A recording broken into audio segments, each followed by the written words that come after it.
Hello everyone, it's Mike Levin.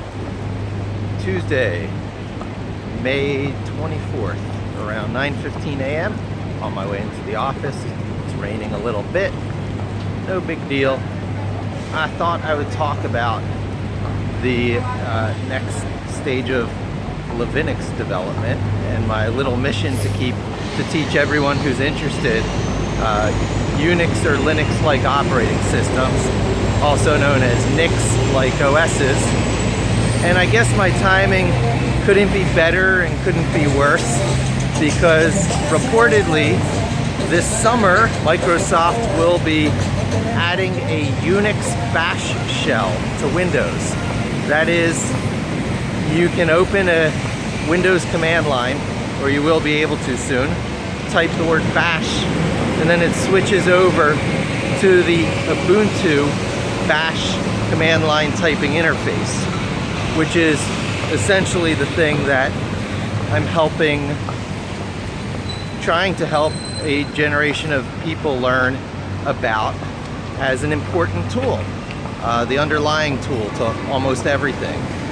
One way of looking at it is the last true, widely deployed, incompatible holdout really was Windows, because back at the change of the century, Mac switched over to being based on their own Darwin-based Unix, which was derived from the Berkeley, the very popular, and some might say among the original Unix kernels. And of course, all versions of Linux are, I guess, Unix compatible, you might say. The Linux project itself, at least the commands part of it, are called GNU Linux, which stands for GNU is not Unix.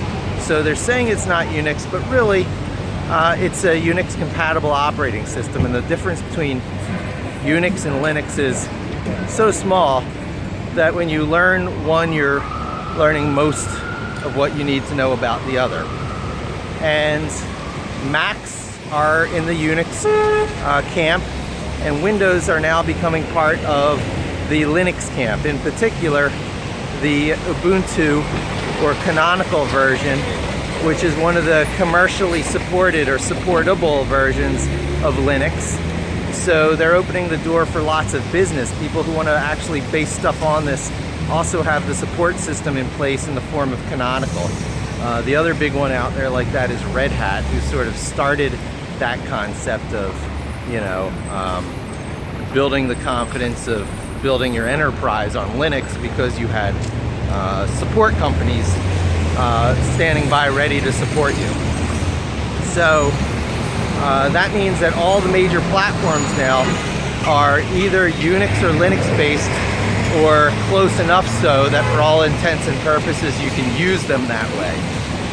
And Levinix is my own tiny little respinning of the bare minimum components available today that you can connect together to get a tiny virtual Linux desktop. That is a little virtual computer running in a little black box right on the desktop of your Mac PC or Linux desktop. So if you're running Ubuntu or Fedora, which is the free version of Red Hat, you can actually run Levinix on your desktop. And the question is, why would you want to do that? Well, the answer is that most of what's popular about computers today are these point and click and drag and touch screen user interfaces, which are all really just a form of window dressing.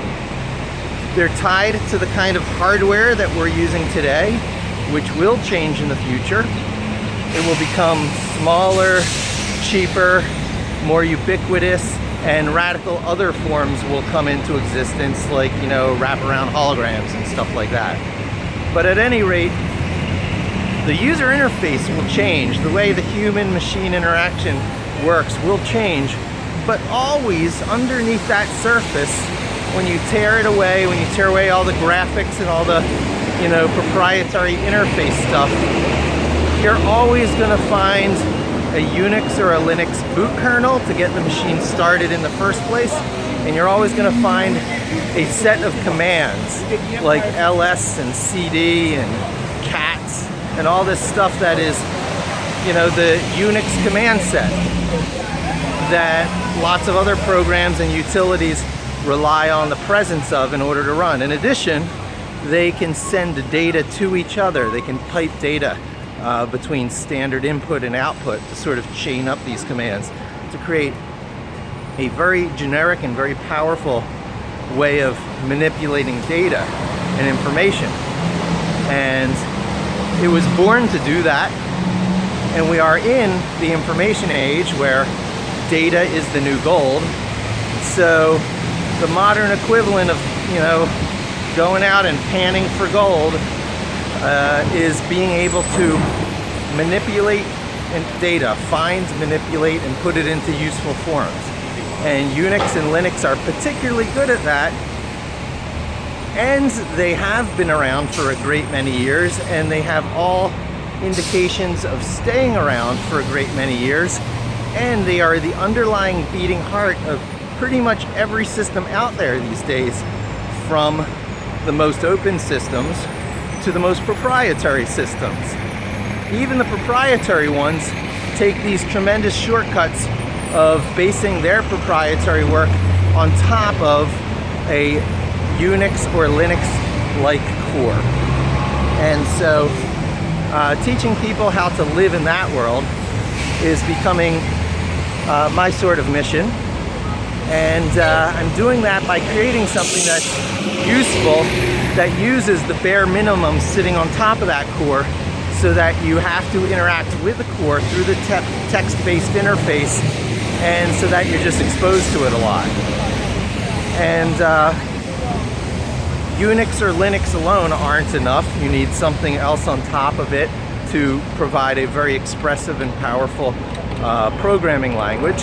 Unix alone has something called the shell scripting language built into it, which is fine for some purposes, but it wasn't designed to be a pleasure to use. It wasn't designed to be the equivalent of your primary spoken language of a programming language. But Python is, and it is designed to fit in that Unix Linux world wonderfully, in addition to fitting in the C world wonderfully, which is probably a story for another video. And so Levinix is an extremely tiny Unix or Linux called Tiny Core Linux. It is Python, which I just upgraded to Python 3. For the longest time I was on Python 2.6 and 2.7 on Levinix, just because of the way the software repository for Tiny Core Linux worked. It did not make it easy to move to Python 3 and to keep the software footprint very small. But I did that, just got through that, and now I'm thinking through my next stages on Levinix. Sure, it's a wonderful platform for getting familiar with all this stuff, especially your first step before making the transition to something bigger, like cloud servers, real hardware, whatever. And what I'm going to do now is connect a few dots I have been very, very hesitant to connect thus far, and that is my personal journal that I keep in one giant text file. I'll probably take either the whole thing or some extract of it and make it part of the Levinix server build, so that when you surf to port 8080, localhost colon 8080, as you can once Levinix is running, I will introduce you a little bit to who I am, where my journals and my websites reside, give you links to go out and visit them, maybe give you the latest journal entry right there natively on Levinix, and sort of maybe show you a YouTube video that can't be viewed by any other way than installing Levinix, and a number of other little touches and flares to try and kick off, to trigger off the sense of community and tribe, a la Seth Godin, and do something formal, more formal, to sort of rally everyone who's interested into a common space so that we can start building some community around it. I've done attempts like this in the past, but it hasn't really caught on that great. The Facebook page is close to 500 likes and has some activity. I can get, 365 people coming in to view a post, which isn't bad. I've tried a forum that resides right on the Levinix page itself. I'm of course on GitHub. I've tried Slack. And all of these have had varying levels of success, but really my core audience is the center of a very unusual Venn diagram. People interested in Unix or Linux, people interested in very small versions, people who are just trying to start out and get their initial success. So it's a small group of people. I expect there's probably like 10 or 20 of these every day. And my goal with Levinix now is to find every one of those 10 to 20 people per day and to capture their interest, capture their fancy, invigorate their curiosity, and give them a few really positive successes under their belt in the very, very short term, so that they stick with it, so that they keep Levinix on their desktop or downloads directory or wherever it is, run it a few times, reset it, do a few of my tutorials, and then, subscribe on YouTube, like on Facebook, join one of the Slack discussion groups, or whatever it is, just so that the conversation goes on and the snowball starts rolling down the mountainside, picking up mass and picking up mass, so that another 2 or 3 years down the line, when this very obscure stuff starts to become much more mainstream and suddenly everyone is interested in it as part of the anti-cloud movement, which is really inevitable when everybody realizes they can run this stuff on their desktop, as like a personal data center with many of the same advantages of distribution and redundancy and speed that they get out of the cloud and scalability. There will be a switchover. There will be a lot of research. There will be a lot of, might be labeled personal cloud. They might continue to use the cloud label.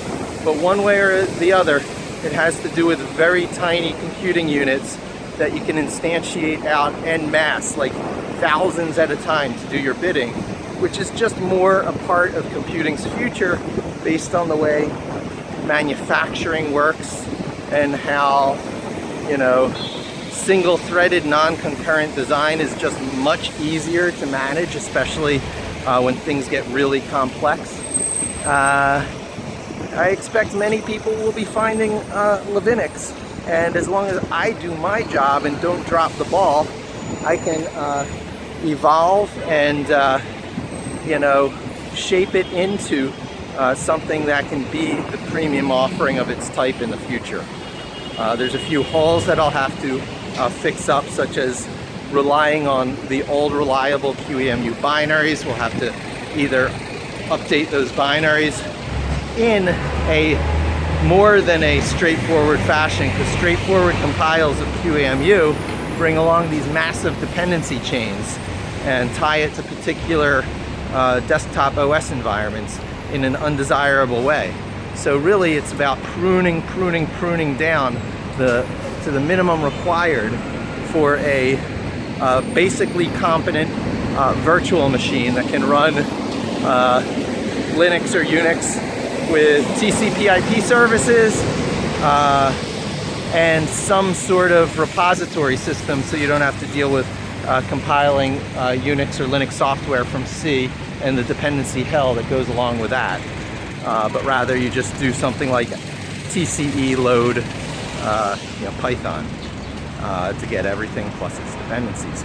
So a few things will fall into place, but there you have it. That's kind of the big plan there for Levinix. And I'm at the office now.